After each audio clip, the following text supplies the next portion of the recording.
Hey, want to hear something weird? Something that still gives me the creeps years later? Okay, so, my name's Jake. Back in 2017, I lived in this small town called Red Pine, tucked way up in northern Maine.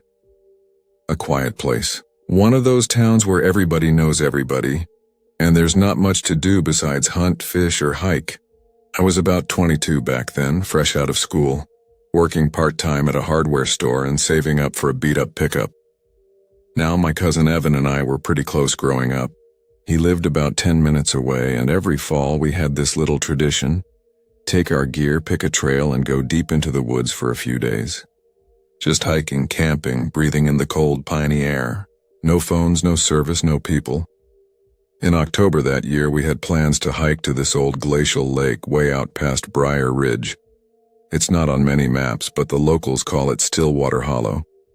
Creepy name, right? Honestly, I thought it sounded cool. The lake was supposed to be small but crazy clear, hidden high up in the woods where barely anyone goes. We picked a week, packed up everything: tent, fire starter, food, all the usual stuff. But then, right before we were supposed to leave, Evan bailed. His mom, my aunt, broke her arm slipping on her porch steps, and he had to stay and help her out. I didn't want to wait another year. I'd already taken the time off work and had everything ready. So stupid or not, I decided to go solo. Monday morning, I hit the trailhead around 7 a.m. The sun was just starting to peek over the trees, and the air had that crisp, dry bite it gets in fall. I was excited, honestly. Nervous too, but mostly pumped. The thing is, the trail to Stillwater Hollow isn't marked. Not officially. You have to go off a backwoods service road, cross an old creek, and then follow some barely visible markers. Stacked stones, cut bark, stuff like that. If you're not paying attention, it's easy to get turned around. The first day was fine. Peaceful even. I saw deer tracks, a fox darted across the trail, and the trees were bursting with those deep reds and oranges you only get in October. That night, I made camp under a thick cluster of fir trees. Got a fire going, cooked some canned stew, and read a bit before turning in. Around 9 p.m., just as I was nodding off, I heard this sharp snap, like someone stepped on a thick branch. It was right behind my tent. I sat up fast, heart pounding. My first thought was a bear, maybe a black bear sniffing around. I grabbed my flashlight and slowly unzipped the tent. Shined the light into the trees. Nothing. I called out loud, "Hey, get out of here," just in case it was an animal. But I didn't hear anything run off. Just silence. The weird part? That snap wasn't subtle. It sounded like someone deliberately stepped on a branch, like they wanted me to hear it. I stayed out there for about 15 minutes, shining the light into the woods. Every shadow looked like it was moving. Eventually, I put the fire out and went back into the tent, but I barely slept. Every rustle of leaves had me on edge. In the morning, the woods looked normal again. Calm. No signs of anyone or anything. I told myself it was probably just a raccoon or deer. Just my imagination running wild. I kept hiking. By late afternoon, I made it to the edge of the ridge. And just beyond it, Stillwater Hollow. Man, that place was eerie. Beautiful, sure. The water was smooth as glass, and it reflected the orange sky like a mirror. But it was also too quiet. No birds. No bugs, just stillness. I walked around the edge looking for a good spot to set up camp. That's when I noticed something odd.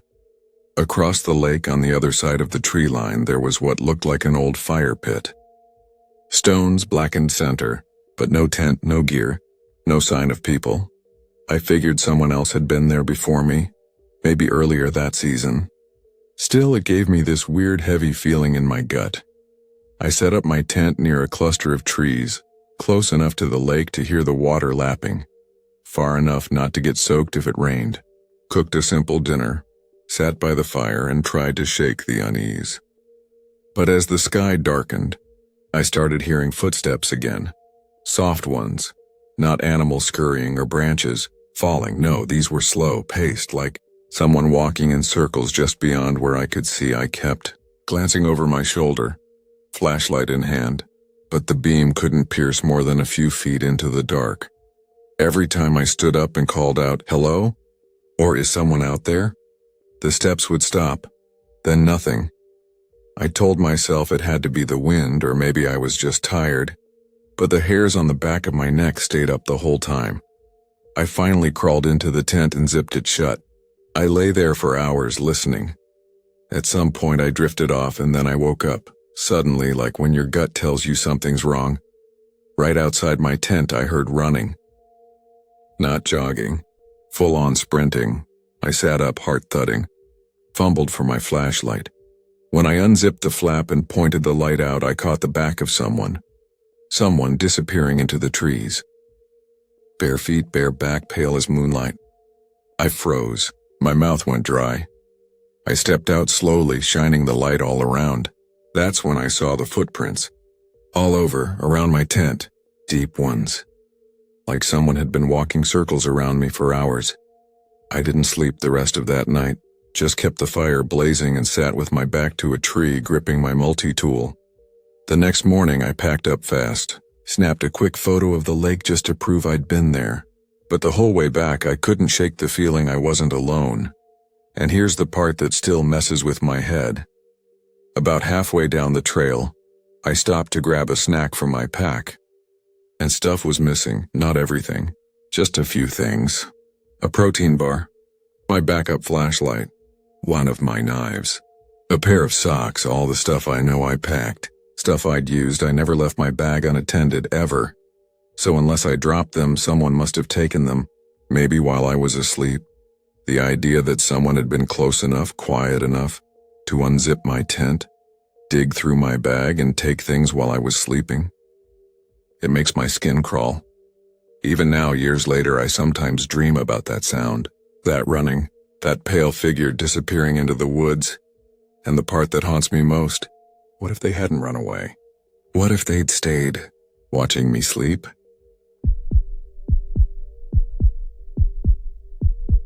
Have you ever had one of those memories that sticks in your head like a splinter?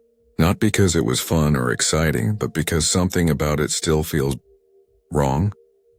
That's what happened to me and my cousin Josh back in the fall of 1997, when we went camping near Hollow Creek.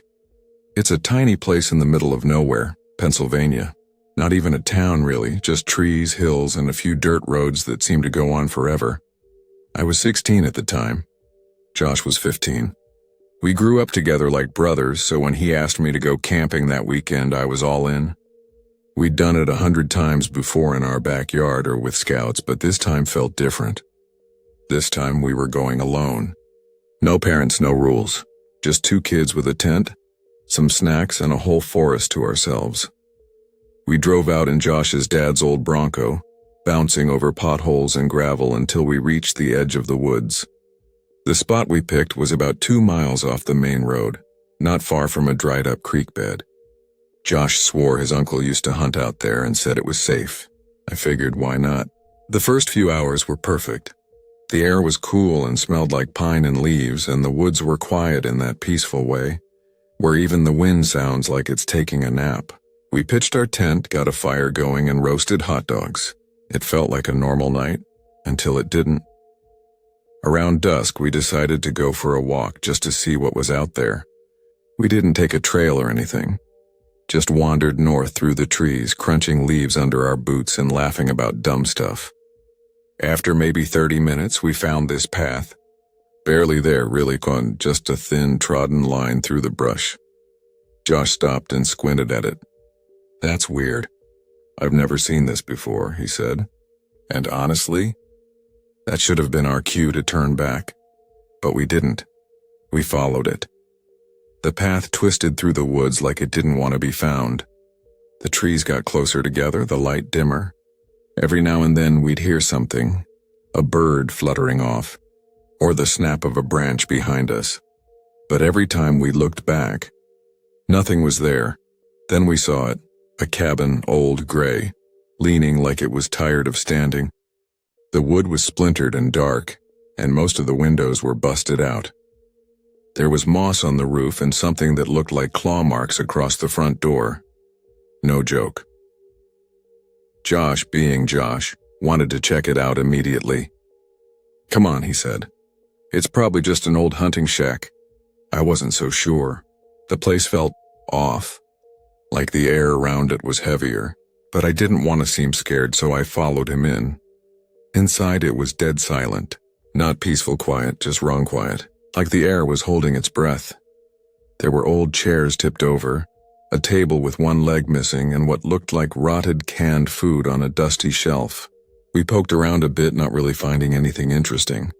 I was about to suggest we leave when I saw it. A door. Not the front door.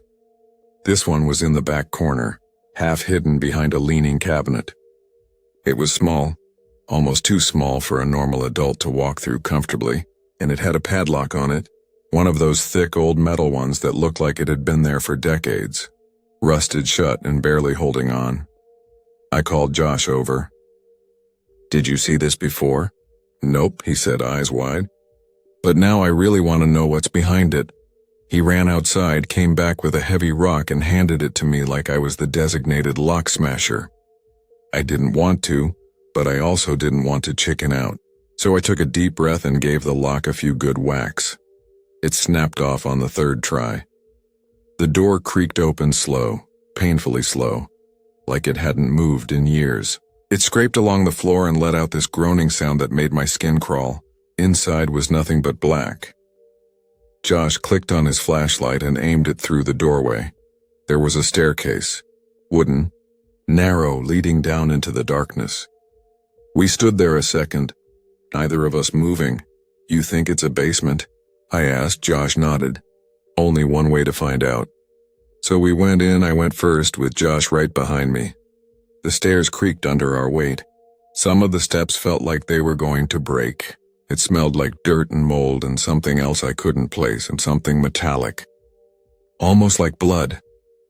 When we got to the bottom, the flashlight beam hit the floor and we both stopped. There were mattresses, 5 of them, lined up side by side like someone was expecting a group. They were stained but not rotting. They looked new, like they had been put down recently. There was also a table, a couple plastic chairs, and a pile of clothes in the corner. Children's clothes. That's when the dread hit all at once. Like the air dropped 20 degrees. Something about that room wasn't just creepy. It felt wrong. Like we weren't supposed to be down there. Like we had walked into a place that remembered pain. We didn't talk. We just turned and ran back up the stairs, slammed the small door shut and backed away from it like it might open on its own. Then we heard it. Footsteps. Not ours. Not animals. Slow, steady footsteps outside the cabin. Josh looked at me, eyes wide. I could feel my heartbeat in my neck. We ducked behind the broken table and waited, holding our breath. The steps got closer. Crunch, crunch, crunch. They walked right past the front of the cabin, whoever it was, and I swear to this day it was someone. Didn't stop. Didn't look inside. Just kept walking like they knew the place, like they'd done this before. As soon as the steps faded, we bolted. We didn't even grab our stuff from the campsite. We just ran, all the way back to the Bronco. We didn't say a word until we were inside with the doors locked and the engine running. That night we told Josh's parents everything. They didn't believe the creepy parts, just thought we scared ourselves. But the next morning they called the police anyway. Cops went out and searched the place, said they didn't find anything unusual. But you know what they did do? They had the cabin torn down, said it was a hazard. The story spread around Hollow Creek like wildfire. Some folks thought it was a homeless shelter. Others said it was used for drug stuff. A few whispered darker things about missing kids, strange lights in the woods, secret groups that met out there after midnight. None of it was ever confirmed, but here's the thing. I still remember the clothes in the corner, the size of them, the colors. One of the shirts had a cartoon dinosaur on it, and just last year, I was scrolling through a missing persons forum online, and I found a photo of a boy who disappeared in '96, wearing that same exact shirt. Coincidence? Maybe, but I know what I saw, and something tells me that the cabin was never meant to be found. Not by us, not by anyone, and whatever was happening down there, I don't think it ever really stopped.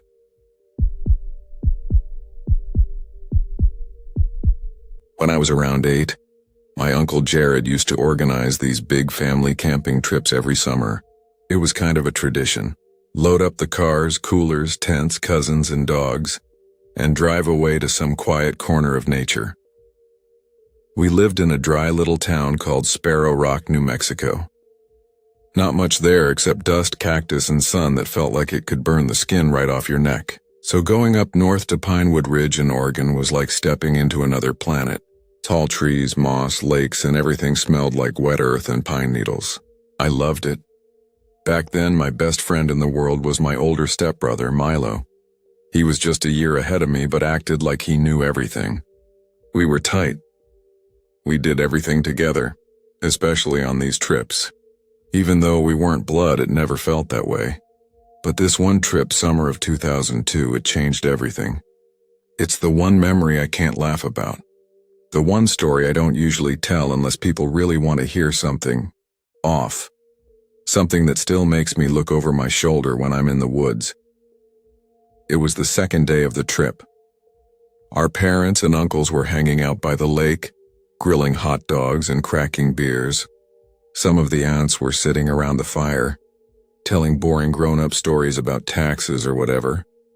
Milo wasn't into swimming, and I'd already scraped my foot on a rock the day before, so we decided to head into the woods. We weren't supposed to go far, but we figured if we could still sort of hear the fire crackling or someone laughing in the distance, we were still close enough. We were playing this game we made up called Outlaws. One of us would be the bandit, and the other would be the bounty hunter chasing them down through the trees. It was fast, loud, stupid fun. We'd duck behind bushes, leap over logs, and scream stuff like, "You'll never catch me alive." I was the bandit that round, and Milo came after me with a crooked tree branch like it was a sword. I bolted.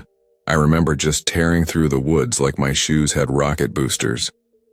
I didn't realize how far I'd gone until I tripped over a root and landed flat on my chest. When I looked up, there it was, a trailer. Not a shiny camper or anything nice. No, this thing looked ancient. The paint was peeling off in long strips. One of the wheels was sunken into the dirt. The windows were all covered with black trash bags duct taped around the edges. Milo caught up a minute later, panting and sweaty. He stopped short when he saw the trailer. I remember both of us just standing there staring at it. Neither of us said anything for a few seconds. Then Milo whispered, "You think someone lives in there?" I shrugged, but my stomach felt weird. Tight, like it knew something I didn't. We walked around to the side, but the closer we got, the worse it felt. Like the air got heavier somehow. There was this weird scratching sound coming from inside. Not fast like an animal, slow. Like something dragging across metal. Milo leaned in and whispered, "Nope." And just like that, we turned around and started heading back. Only we had no idea which way back was. Everything looked the same. We walked for what felt like forever, guessing directions until we saw someone up ahead. Two people, actually.